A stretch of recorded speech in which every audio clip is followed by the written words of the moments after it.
Bienvenue sur Expérience, l'expérience sénégalaise au service de la nation. Expérience avec le retour de notre invité, le Dr Mansour Diouf, médecin, anesthésiste, réanimateur à Bordeaux. Dr Diouf, bonjour et merci de revenir sur Expérience. Bonjour, mon cher Khalil, merci. C'est toujours un plaisir de retrouver le plateau d'Expérience.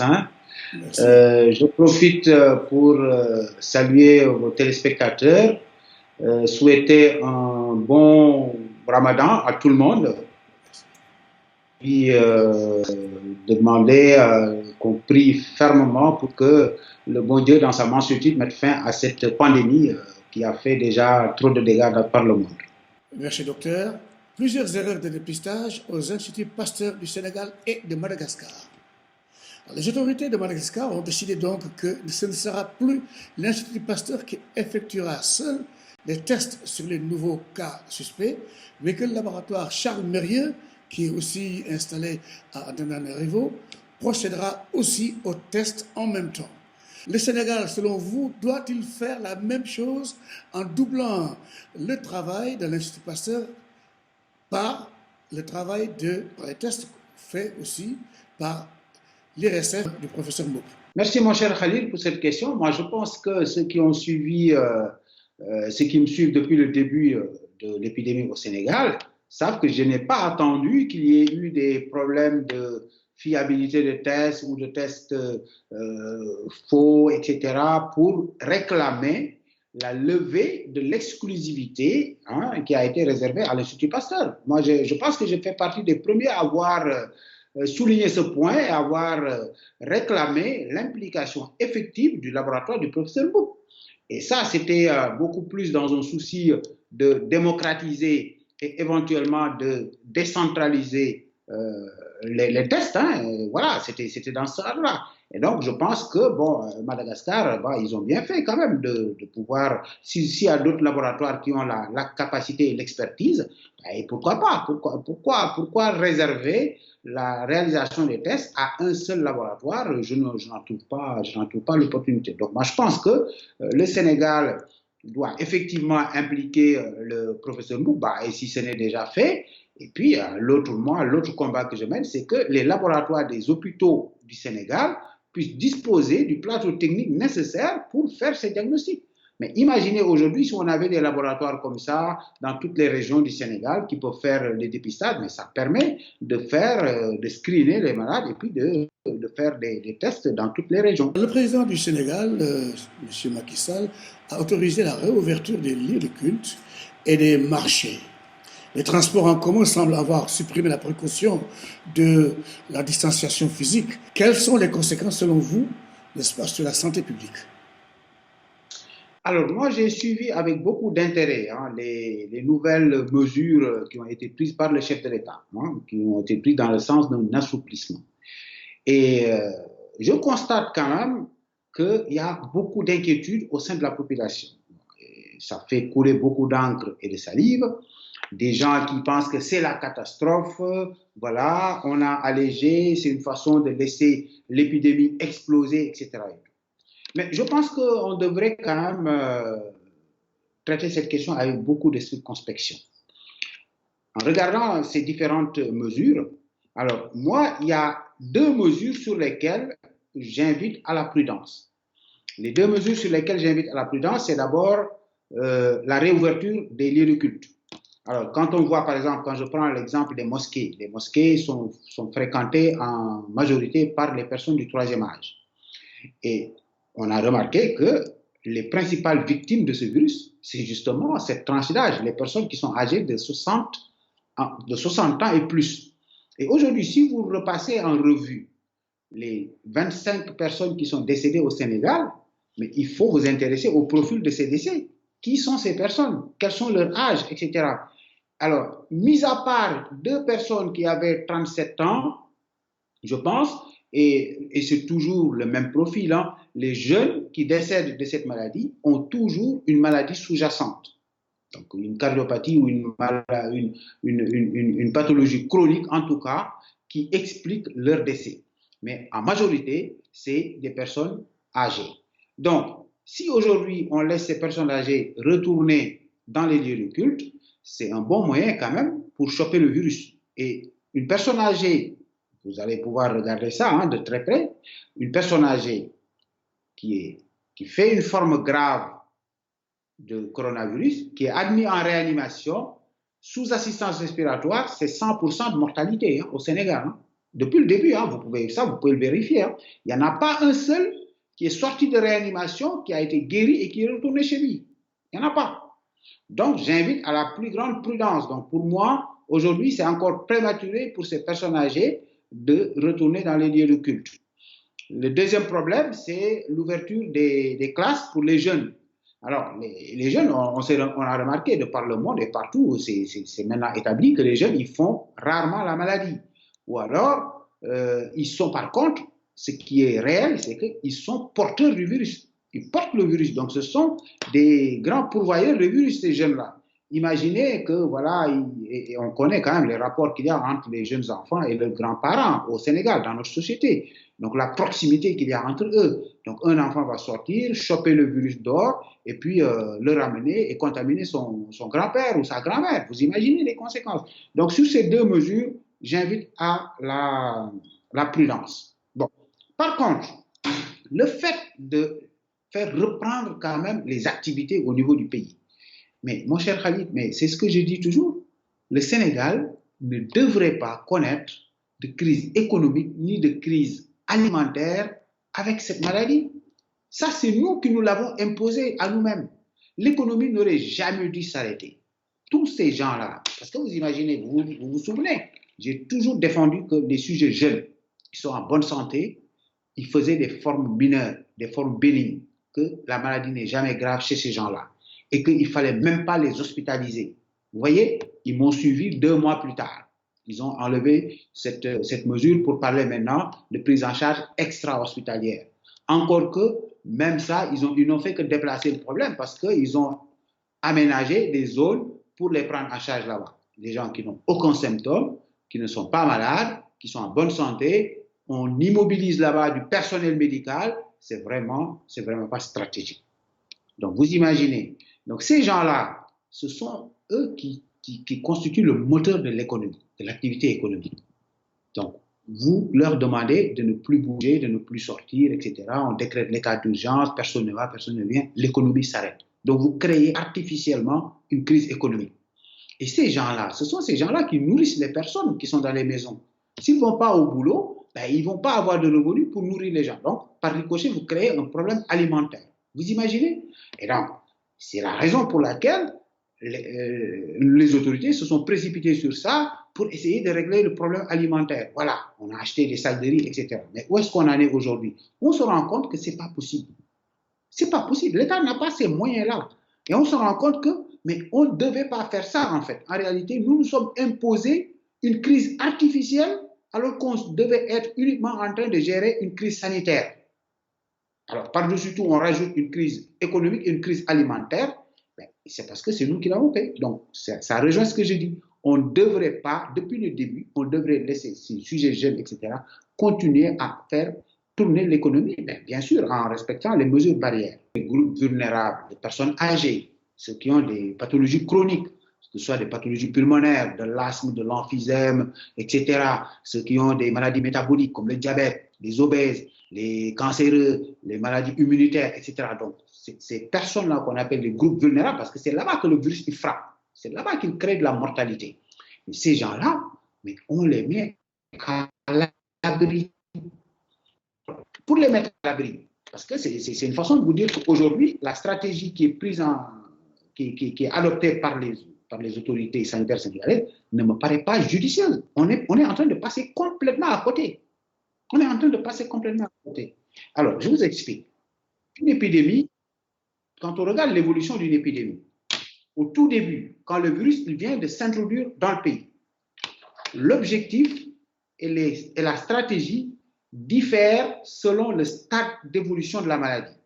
Donc, à ce stade, initialement, où le virus il vient juste d'entrer, l'objectif, c'est de freiner sa propagation. C'est pour ça qu'à ce stade-là, la stratégie qu'on met en route, c'est on traque ce qu'on appelle les contacts. Encore une fois, je corrige là-bas parce qu'il y a un terme qui est galvaudé, qui ne veut rien dire. Cas contact, ça ne veut rien dire. Un cas, c'est un cas. Donc, soit c'est un cas ou ce n'est pas un cas. Dès l'instant, maintenant, on parle de contact. Vous avez été en contact avec quelqu'un qui a le virus, donc vous êtes à risque. Donc, on traque les contacts, mais justement pour les confiner quelque part, donc pour couper la chaîne de transmission. Ça, c'est au début. Et c'est logique. Bon, vous entendez ce terme de cas communautaire qui explose. Mais parce que justement, ça montre que le virus, mais il circule partout. On est au stade maintenant d'épidémie. Vous l'avez au nord, au sud, à l'est, à l'ouest, au centre, partout, dans toutes les régions. Mais est-ce qu'à ce stade-là, c'est encore logique, c'est encore envisageable de continuer à mettre la même stratégie qu'au début? Comme si on essaye encore de freiner la propagation du virus. Mais c'est insensé. C'est comme si on essaye d'arrêter la mer avec ses bras.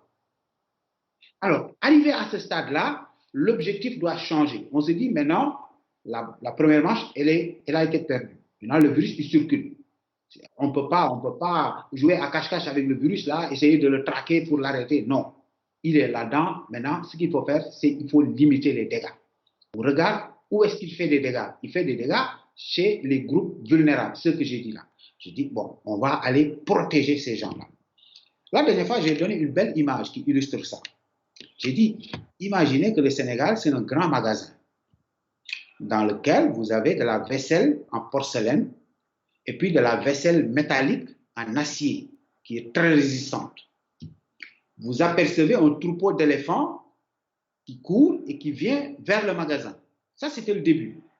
Alors, on a la possibilité de fermer le magasin rapidement, de se barricader pour que les éléphants n'entrent pas, pour ne pas faire de dégâts. Mais ça, on l'a fait trop tard. C'était la fermeture des frontières, la fermeture des aéroports, etc. On a attendu d'avoir des cas importés, donc ça veut dire que le virus il est déjà à l'intérieur du magasin, avant de fermer. C'était trop tard. Bon, ok. Maintenant, les éléphants sont à l'intérieur, ils courent dans tous les sens. Parce qu'ils touchent dans toutes les régions. Ils vont tout piétiner. Mais est-ce que c'est logique d'essayer d'arrêter les éléphants? Mais ça n'a pas de sens. On va plutôt aller prendre la vaisselle de porcelaine, le mettre à l'abri, la mettre à l'abri pour que les éléphants ne les piétinent pas. Quand les éléphants vont piétiner la vaisselle métallique en acier qui est résistante, il ne fait pas de dégâts. On laisse jusqu'à ce qu'après le troupeau puisse sortir. On a mis à l'abri ce qui est fragile. Alors la vaisselle de porcelaine, c'est ce que j'appelle les groupes vulnérables, les personnes âgées, les personnes malades, etc. Ceux-là, donc comment on les protège? On commence d'abord par faire les tests ciblés. Donc tous les gens que vous voyez, chez qui on fait des tests, à ce stade-là, ça n'a pas de sens, c'est du gaspillage, c'est inutile et c'est pas efficient. Donc le peu de tests qu'on a, on doit les réserver à ces groupes vulnérables. On va dire qu'on va aller tester les plus de 60 ans et les personnes qui sont malades, qui ont des pathologies chroniques. Parce que c'est là-bas que le virus il va frapper fort. Donc on dépiste, on essaie de prendre une longueur d'avance sur le virus à ce niveau-là. Donc on dépiste ces gens-là. Deux possibilités. Il y a des positifs et des négatifs. Les positifs, on les prend tout de suite, on les hospitalise systématiquement pour commencer à les traiter pour éviter qu'ils n'évoluent vers la gravité. Parce que l'objectif, c'est justement de ne pas arriver en réanimation. Vous voyez ce que je veux dire? Parce que tout à l'heure, je vous ai dit, en réanimation, vous avez 100% de mortalité. Quand ils viennent en réanimation, ils meurent systématiquement. Donc, s'ils sont positifs, on les prend rapidement avant que ça ne s'aggrave pour stabiliser. Parce que ce qui va les aggraver, justement, c'est la décompensation de leur pathologie sous-jacente.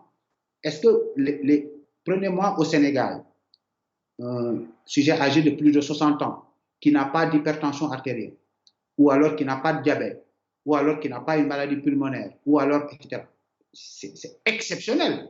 Donc, ils sont âgés et ils ont des pathologies chroniques. Et donc, le virus, il frappe, il va décompenser ces pathologies-là. C'est ça qui les amène en réanimation. Donc, en dépistant préférentiellement, l'exemple que je donne là, c'est comme à la pêche, mais le pêcheur là, qui prend sa pirogue, qui va en mer, est-ce que dès qu'il entre en mer, il jette son filet? Non, il va aller là où le poisson est susceptible d'être. Vous voyez ce que je veux dire? Donc, il jette sont filés de façon ciblée. Nous aussi, nos tests, on doit les réserver à une population bien ciblée pour avoir de l'efficience. Quelle est votre analyse de la situation, justement, de la lutte contre le virus au Sénégal? Au Sénégal, je pense que la stratégie qu'on est en train de mettre, c'est exactement ce que j'avais dit tantôt. Ils sont en train de mettre une stratégie qui était valable au début de l'épidémie. Et ils continuent à le faire. Ça n'a plus d'intérêt. Ce n'est plus d'actualité. Il faut arrêter ça. Il faut arrêter ça.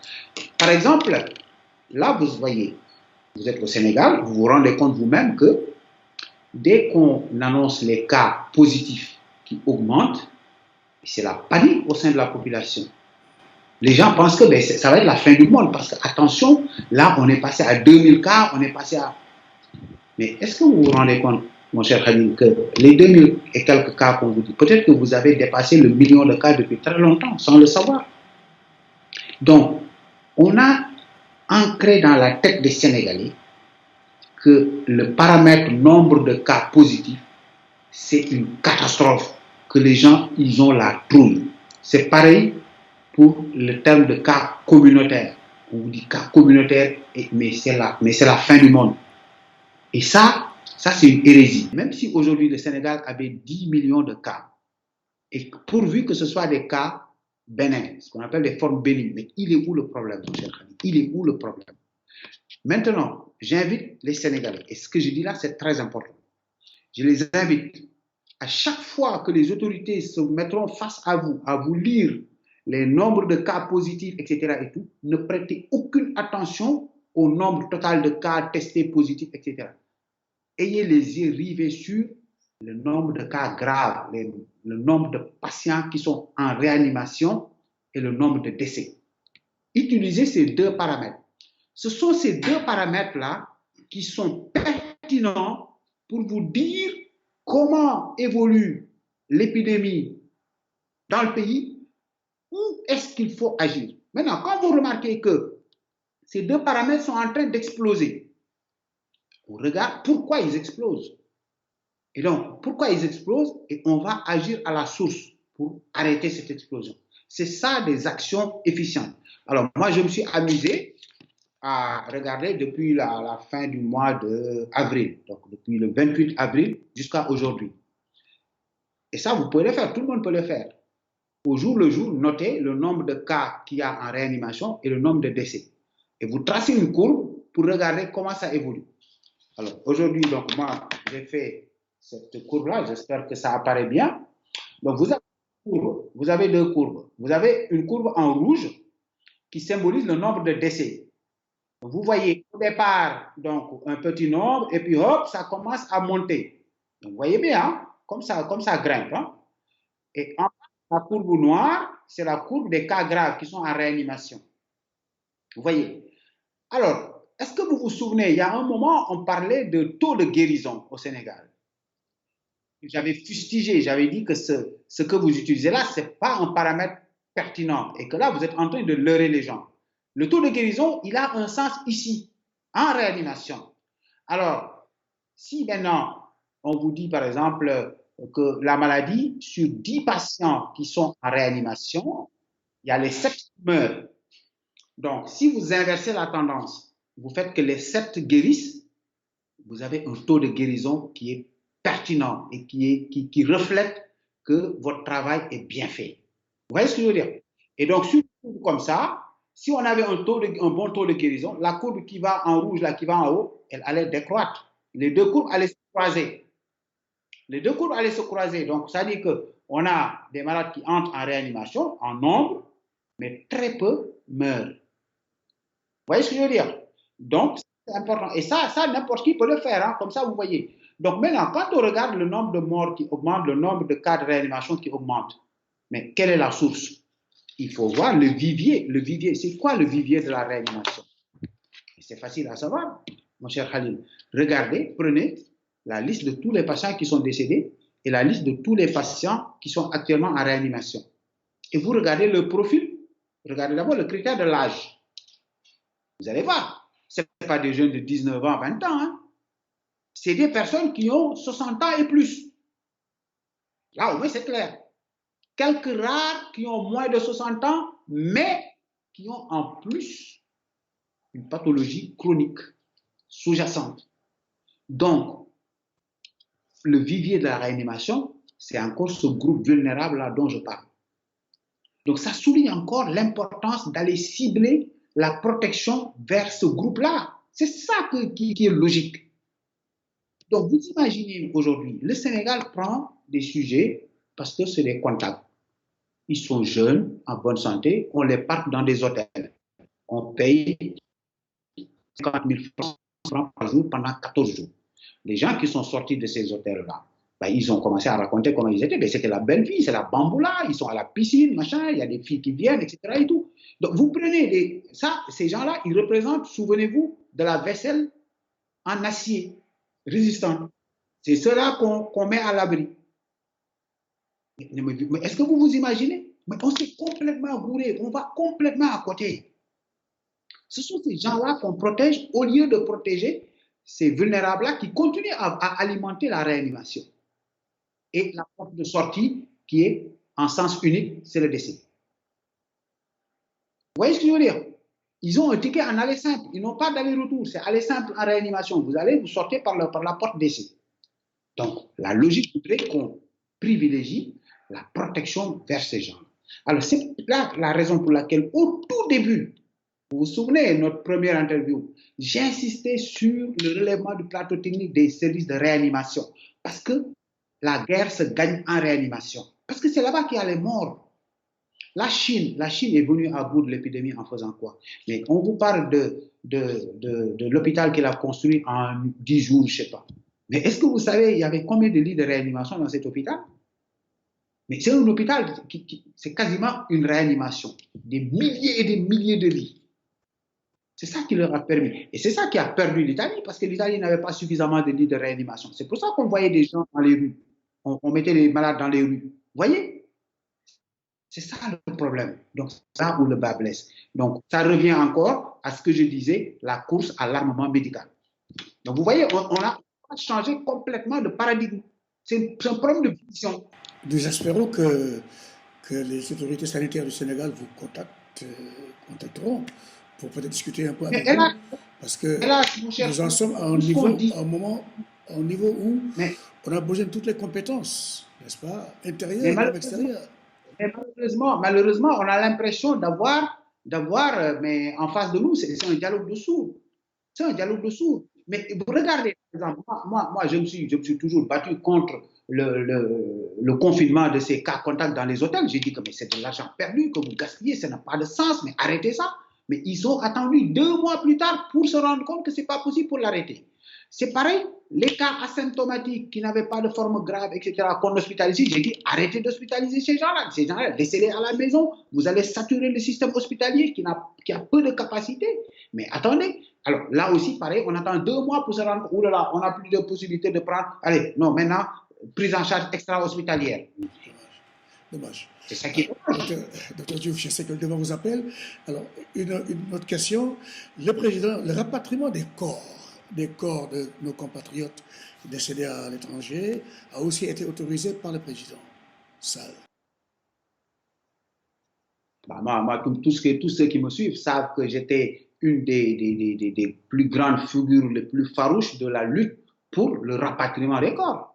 Je me suis investi, mes corps et âme, à ce truc-là. Mais là aussi, c'est pareil. Mais regardez, imaginez les drames qui ont été causés ici. Des gens qui ont été obligés d'être enterrés ici, loin de leur famille, etc. Mais vous imaginez les conséquences? Parce que voilà, on a pris une décision qui n'avait aucun fondement sur le plan médical et scientifique. On a cessé de le dire. Je n'ai pas cessé d'appeler mes confrères qui sont là-bas à la raison. Je leur ai dit, mais écoutez, mais venez, on fait un débat scientifique, apportez vos arguments. Où est-ce que, qu'est-ce qui justifie quand même cette position sur le plan médical scientifique? Ça n'existe pas, mais enlevez quand même. Mais non, c'était la sourde oreille. Donc, il a fallu qu'il y ait suffisamment de pression, etc. et tout, pour que finalement, on revienne sur ce truc-là. Vous voyez? Donc, une bonne décision, comme j'ai dit, c'est toujours une décision opportune, mais qu'on prend au bon moment. Pas après. Gouverner, c'est prévoir. Voilà, exactement. C'est Alors, exactement ça. merci, Dr Diouf. Je sais que le devoir vous appelle.